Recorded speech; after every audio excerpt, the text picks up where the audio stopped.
It is a Saturday morning in early September. The air has that first crisp bite of autumn, but the ground beneath your feet is still holding on to the summer's warmth. You walk barefoot across your backyard, carrying a warm cup of coffee, heading toward the gardening shed. The grass is heavy with cold morning dew, wetting the soles of your feet as you step through the green. 3 steps in, your right foot suddenly drops into a small hidden depression in the turf. The coffee splashes violently over the rim, burning your knuckles. You catch your balance, steady the cup, and look down. There is a 6-inch wide low spot in the lawn, maybe 1.5 inches deep.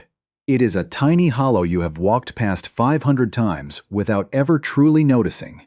But now, your eyes are wide open to it. You look up and you start scanning the rest of the grass. The whole yard is full of them. Small, rolling bumps and unexpected hollows. You glance over the fence line. The neighbor's lawn looks smooth as a pudding green, uniform and flawless. Yours looks like the surface of a backroads gravel road that has not seen a county grader in 3 summers. It feels like an insurmountable chore. Last week you decided to do something about it. You called a local lawn care company for an estimate. They sent a man in a clean polo shirt carrying a digital tablet. He walked the yard with a rolling measuring wheel, made notes, tapped the screen, and finally gave you the price. $3,200. He told you the lawn needed 10 tons of coarse sand, specialized motorized spreading equipment, professional dethatching, mechanical core aeration, and follow-up overseeding. He said it would take 1 full weekend, 3 laborers, and a heavy motorized top dresser machine that would leave tracks across your driveway. He told you honestly that the lawn would look like a muddy brown wasteland for about a month, but it would be beautiful by next spring. He said most folks just smile and pay the bill because the alternative is to do it yourself, and most folks simply do not have the time, the heavy equipment, or the patience to move 10 tons of sand by hand. You hung up the phone, stood out there in the quiet of your yard, and wondered if there was a better way. A way that did not involve writing a massive check for a single weekend of disruption. I want to be straight with you before I go any further. I want to talk about a few things that truly matter before we walk through a different path. I am Elias Yoder. I am Amish, and I farm the old way here in Lancaster County, Pennsylvania. I speak to you from a life lived close to the dirt, using tools that do not require gasoline or a computer screen. To understand the solution, you must first understand our way of looking at the land. Our family does not maintain what you would call an English lawn. Old order Amish families generally do not keep ornamental turf yards just for the sake of looking at them. The space around our farmhouse is working space. It is practical space.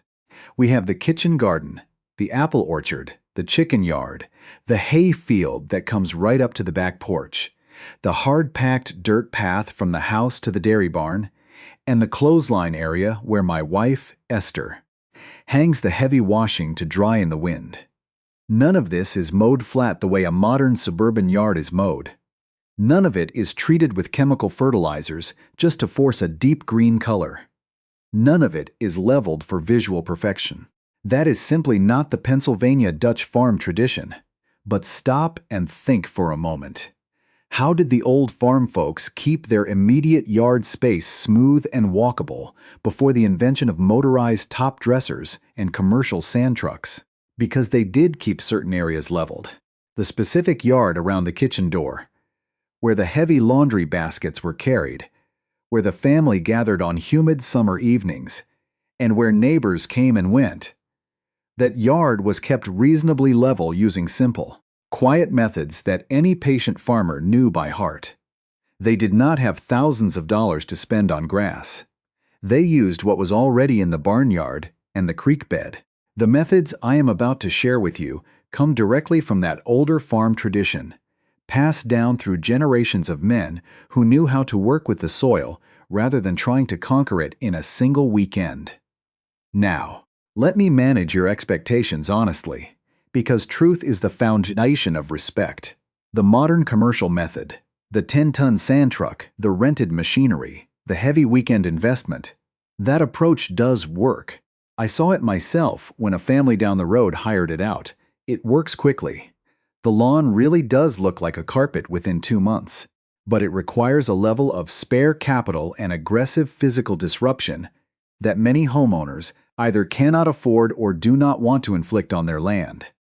The slow farmer's method delivers the exact same eventual result. It will give you a smooth, even easily walkable lawn where you can carry your morning coffee without stumbling. But understand this, it will take 2 or 3 growing seasons of patient, rhythmic application instead of one frantic weekend. And instead of thousands of dollars in commercial labor, it will cost you between $150 to $300 total in simple raw materials. It will not give you a golf course putting green by next month. If you are looking for instant visual perfection to impress the neighborhood association by Tuesday, pay the professional company and rent the machines. But if you want a genuinely level, healthy lawn using tools you already own in your shed, this old way delivers. It just operates on nature's timetable, not a corporate one.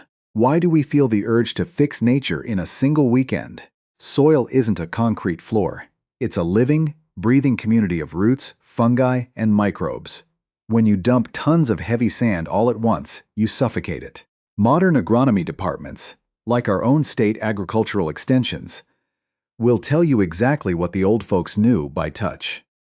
Grass can only climb through a fraction of an inch of material at a time before its crowns rot from a lack of oxygen and sunlight. The old folks didn't need a lab to tell them that. They watched the grass. They knew that if you feed the low spots slowly, with a mix that matches the earth's own skin, the grass will actually do the heavy lifting for you. It will grow up through the layer, binding the new material to the old, lifting the floor of your yard naturally, inch by inch, without dying. When you mix this traditional material, you aren't using industrial products. You are blending things that feel and smell like the earth. You take the dark, crumbly topsoil that smells of rich rain, the sharp, gritty gray sand from the creek lane that provides physical drainage, and the soft, dark compost that feels like old velvet in your hands. When combined in the correct, time-tested ratios, these elements create a perfect balance. You can feel the weight of it on a shovel. It isn't light and dead like commercial filler. It is heavy, cool, and full of life. We are standing at the edge of the garden shed now, looking at the simple tools required to begin. You do not need to rent a motorized top dresser. You do not need a 3-man crew. You need a simple wheelbarrow, a straight wooden board, a common garden rake, and the willingness to look at your lawn not as a weekend project to be finished, but as a living piece of land to be tended over time. The formula for the mix, the exact way to measure the depths so you never suffocate a single blade of grass, and the precise timing of the applications across the seasons are simple, but they must be done with care. Let us step inside the shed and look at exactly how this old-fashioned mixture is put together, and how we begin the process of healing those hollows under your feet. Let us begin where the work always begins, with preparation. Before you can hope to mend the floor of your yard, you must strip away the curtain that hides its true shape. Step 1 is the shortcut, followed by a thorough clearing of the ground. You will want to lower the deck of your mower down to about an inch, or even 3/4 of an inch if your machine allows it, without scalping the high ridges down to bare dirt. If you use a modern rotary push mower, this low cut will look harsh. The lawn will lose that soft, forgiving cushion and take on a pale, slightly yellowed appearance. Do not let that discourage you. This is a temporary necessity. Old-fashioned reel mowers, the kind turned by human muscle alone, slice the grass cleanly like a pair of sharp shears, leaving the stems upright and open. A rotary blade tends to tear, so your yard might look a bit ragged for a few days. Once the grass is short, take a stiff steel garden rake and walk the yard methodically. You are not just gathering the loose clippings from the surface. You are digging deeper. You want to drag the tines of the rake firmly through the base of the grass to pull up the thatch. Thatch is that dense, interwoven mat of dead grass stems, old roots, and dried leaves that sleeps right above the soil line. When you pull it up, it looks like old, tangled wool or pieces of coarse brown burlap. If you leave that mat intact, your leveling mixture will simply sit on top of it like a blanket, suspended in the air, never making contact with the living earth below. The roots of your grass will rot, and the sand will wash away with the first autumn storm. Drag the rake until you see the dark, crumbly surface of the actual soil between the green stems. It is physical work that will make your shoulders ache, but understand this. You cannot build a level floor on top of a shifting carpet. With the ground cleared, step 2 is the mapping of the yard. This is where we lay aside our assumptions and let a straight line tell the truth. Take an 8-foot or 10-foot 2x4 board from your woodpile. It must be straight. Look down its narrow edge as if you were aiming a rifle to ensure it hasn't bowed or twisted in the humidity. Lay this board flat across a section of your lawn. Now, stop and think about what your eyes are showing you. Stoop down so your face is close to the grass and look underneath the timber. Anywhere the wood hangs in the air, leaving an empty space between its belly and the ground, you have found a low spot. Anywhere the board rests on a single point and rocks back and forth like a child's seesaw, you have found a high ridge or a mound left by a burrowing mole.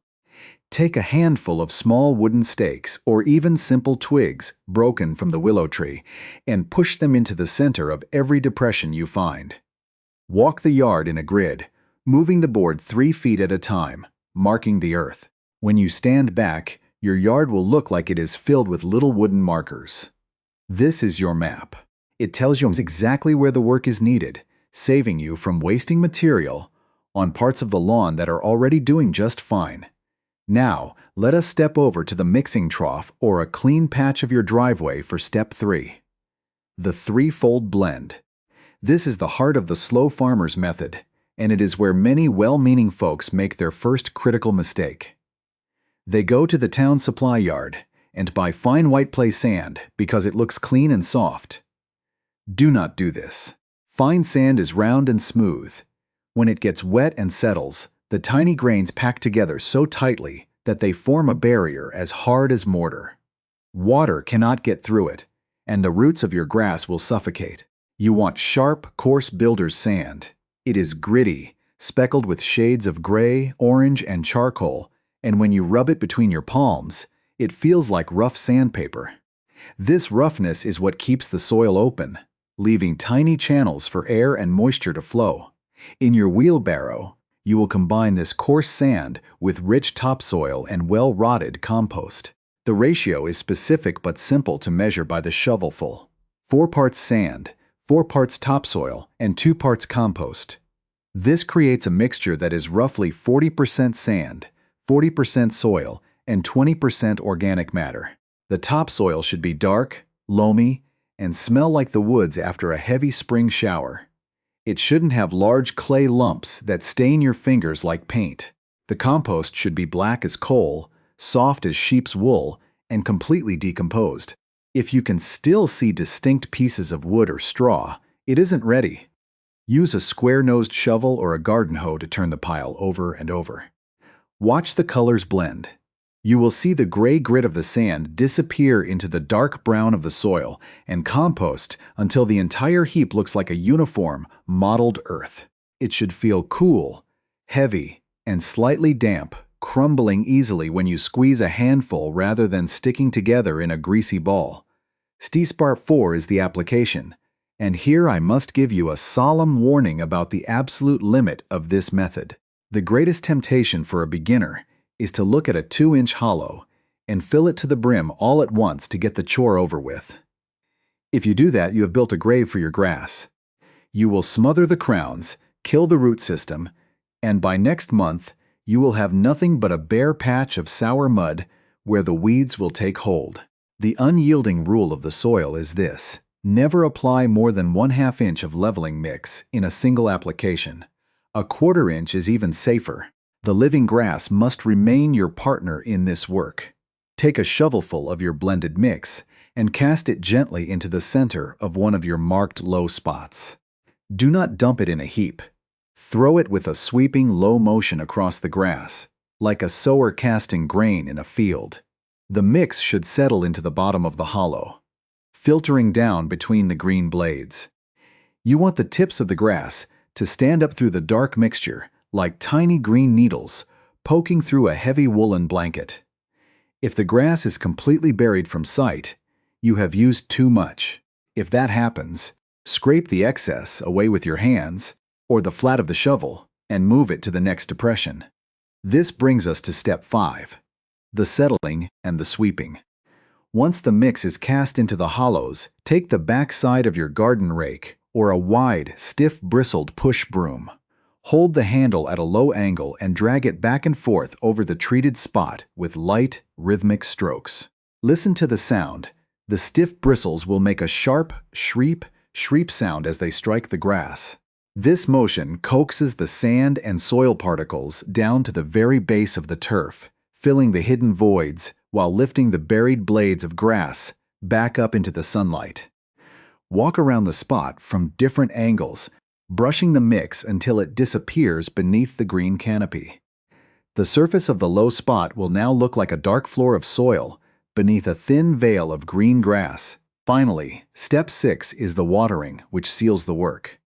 You cannot leave the mixture dry, or the wind will carry the compost away and the sand will remain loose and shifty. Attach a brass nozzle to your garden hose and set it to a gentle shower or a fine mist. Do not use a hard, narrow jet stream of water. A heavy stream will wash the sand right out of the blend, separating the ingredients and creating a muddy ring around the edges of the hollow. Hold the hose high and let the water fall like a quiet summer evening rain. Watch the dark mix absorb the moisture. It will change color before your eyes, turning from a dusty, matte gray-brown to a deep, rich, glistening chocolate tone. Water each spot for just 20 or 30 seconds until the mixture is thoroughly damp but not pooling into a soup. The water performs a quiet miracle here. It carries away the tiny air pockets that are trapped deep within the sand grains, settling the mixture firmly against the old compacted earth so the roots can bind them together. Now the true test of the slow farmer begins. The test of patience. The yard is treated, the tools are wiped clean, and the ground is damp. You must step back and wait for nature to respond before you touch these spots again. But how do we know when the soil is ready for the next layer? And what do we do if the grass fails to climb through the dark earth we have laid down? While we wait for the autumn rain to do its work, and the first green shoots to show themselves, let us sit here on the porch and talk about why this simple sequence of steps actually holds up under scrutiny. Old knowledge is often treated like an old wife's tale, a sort of superstition kept alive only by stubbornness. But stop and think about what is actually happening beneath the soles of your feet. The old farmers did not have laboratory microscopes or university degrees in soil physics, but they had eyes that watched the fields for 60 years. What modern agricultural extensions call soil mechanics and plant physiology, the old folks simply called understanding the nature of the beast. Understand this. Grass is not a synthetic carpet. It is an army of individual living plants, and like any living thing, it requires a balance of breath, light, and food to survive. The reason the quarter-inch limit is so unyielding comes down to how a blade of grass breathes and captures the sun. Think of a single grass blade like the sail of a small boat. It must be held up to catch the wind, which, for the plant, is the sunlight. That sunlight is the fuel that runs the internal engine of the root. If you bury that sail completely under a heavy layer of dirt, the engine starves and shuts down within days. But if you leave just the tip of the sail exposed to the sky, the factory keeps running. The plant can still feed itself. More than that, grass has a natural, defensive urge to climb. When a healthy grass plant feels the weight of a thin layer of sand and soil around its base, it triggers a biological response. It begins to stretch its crown upward, seeking the open air. As it climbs through that quarter inch of your mixture, it does something beautiful. It sends out new, adventurous roots directly into the material you just laid down. The grass itself becomes the anchor, knitting the new soil into the old, transforming your loose mixture into a solid, living extension of the earth. If you move too fast and dump 2 inches at once, you create an unbreathable tomb. If you move slowly, the grass works for you, lifting itself up by its own bootstraps. Now look at the mixture itself, the 40% sand, 40% topsoil, and 20% compost. There is a precise material science behind this ratio that explains why pure sand can sometimes fail the ordinary homeowner. Imagine a bucket filled to the brim with large, round apples. Even though the bucket is full, there are large, empty spaces between the fruit where air can move freely. That is what coarse builder's sand does for your soil. It creates what we call macro pores, tiny, open rooms that allow heavy rains to drain away instantly and allow fresh oxygen to reach the roots. If you were to fill that same bucket with fine wheat flour instead of apples, the powder would pack down into a solid, suffocating block. That is what happens when folks use fine play sand or heavy raw clay. However, pure sand has a major fault. It holds no memory of water and carries no food. A yard leveled with pure sand will dry out like a desert in the July heat, and the grass will turn the color of straw. That is why the old folks added the topsoil and the compost. The topsoil contains fine particles of silt and clay that act like a wool blanket, holding on to moisture and gripping the nutrients so they do not wash away into the groundwater. The compost is the yeast in the bread. It is packed with millions of microscopic laborers, beneficial fungi and bacteria that break down the mineral earth and feed it directly to the grass roots. When you combine them, you get a soil that drains like sand but feeds like a garden bed. But I must be completely honest with you about the boundaries of this method. I am not here to sell you a miracle cure that solves every blemish on God's earth. This slow farmer's approach has strict limits, and if you try to apply it in the wrong place, you will waste your time, your money, and your labor. First, this method is designed strictly for minor, superficial roughness. The small bumps and hollows under 3 inches deep that are caused by the natural settling of the earth, the freezing and thawing of winter frost, or the old ruts left by a light lawnmower on a wet spring day. If you have a true sinkhole in your yard, a deep, dramatic crater caused by a decaying tree stump buried 6 feet underground 15 years ago, or a collapsing old drainage tile, this method will fail you. If you try to fix a 6-inch deep crater by adding a 1/4 inch of soil every month, you will be an old man before the yard is flat. For those deep structural holes, you must use a different traditional solution. You take a sharp spade, cut a capital letter H into the turf over the hole. Gently peel the green sod back like a rolled-up rug. Fill the deep void beneath with solid fill dirt. Stamp it down with your boots and lay the sod back down over the top. Second, understand the difference between a bumpy surface and a structural drainage problem.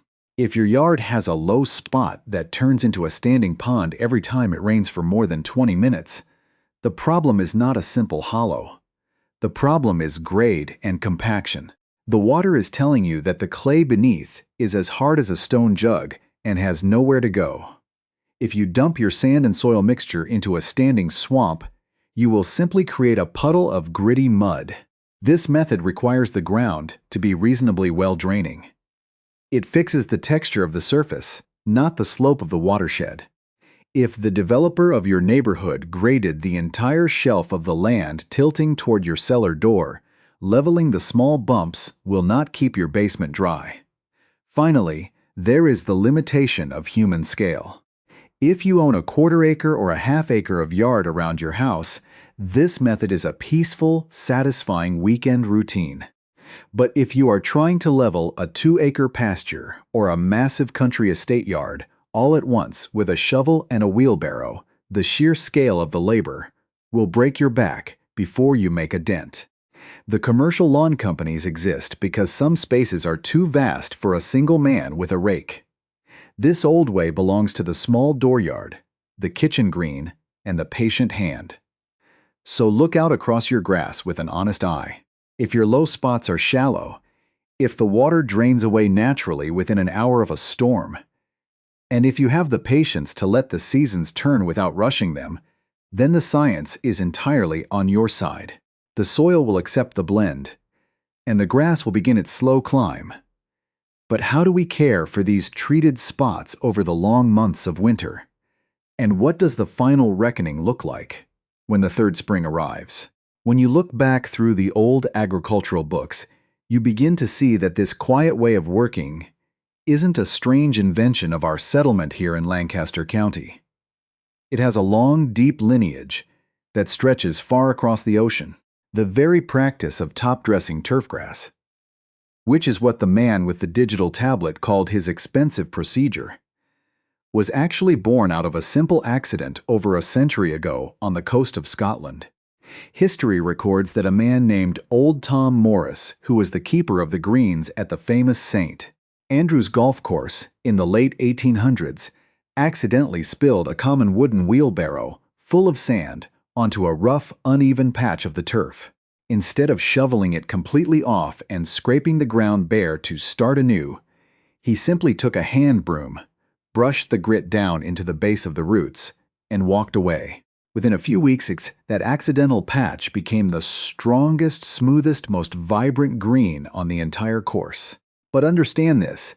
Old Tom Morris and the early keepers of the grass did not use pure, sterile, industrial sand hauled in by the 10-ton truckload. They used a patient blend of local sand, fine river loam, and decayed organic matter gathered right from the landscape. They worked slowly with shovels, wheelbarrows, and simple wooden hand rakes, relying on the natural growth pattern of the grass to lift the surface of the ground evenly over the passing months. For generations, that balanced, hand-mixed approach was the only way a smooth piece of sod was ever achieved. Both on the old golf links of Europe and the small dooryards of early American farmsteads. Maximum Academic Press. This very method is fully woven into the history of our own Commonwealth.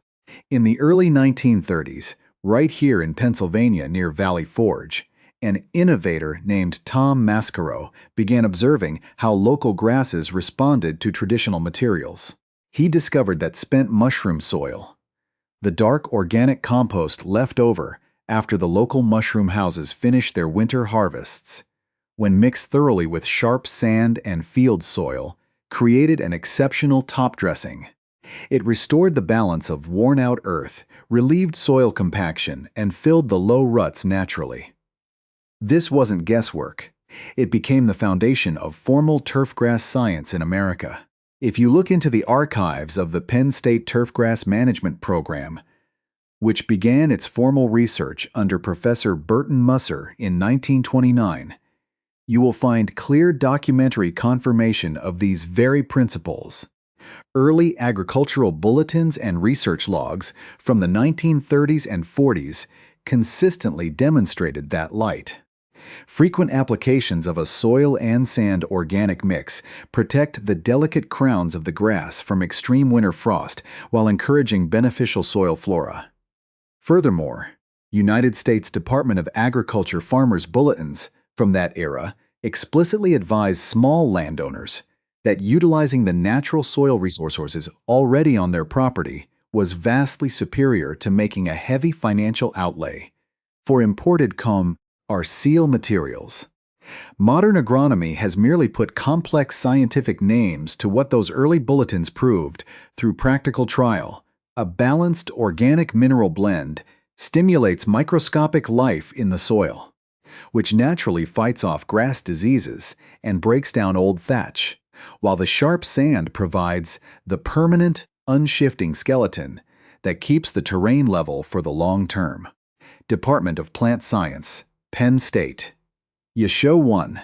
Why then, you must ask yourself, has this simple knowledge been tucked away in old library books and forgotten by so many homeowners? Why do you pay thousands of dollars every single year for heavy machinery and commercial crews to do what the living grass is eager to do for free? The answer is as simple as it is honest. There is a great deal of money to be made in selling the urgent weekend project. The modern lawn care industry thrives on the expectation that every problem must be solved immediately, aggressively, and with a high price tag. They sell you the rented machinery, the 10-ton truckloads of coarse sand, and the illusion that a beautiful walkable yard can only be bought out of a corporate catalog in 48 hours. There is no profit for a commercial company in teaching a homeowner that 20 bags of garden center topsoil and sand, a common wheelbarrow, and a few hours of quiet work spread across 2 or 3 seasons will achieve the exact same level surface. So, the old ways sit quietly in rural tool sheds and farm kitchens, ignored by the advertisements, but waiting for anyone patient enough to look for them. Stop and think about your own yard for a moment. You do not need to write a $3,200 check to a company that views your soil as a construction site. You do not need a 3-man crew tearing up your driveway with heavy machines. This very weekend, I invite you to step outside onto your grass with a simple 6-foot or 8-foot board from your workshop. Walk the yard from fence line to fence line.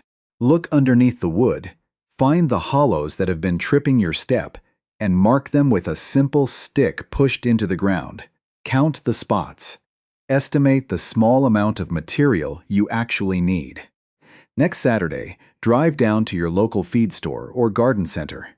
Spend less than $200 on a few bags of sharp sand, dark topsoil, and rich compost.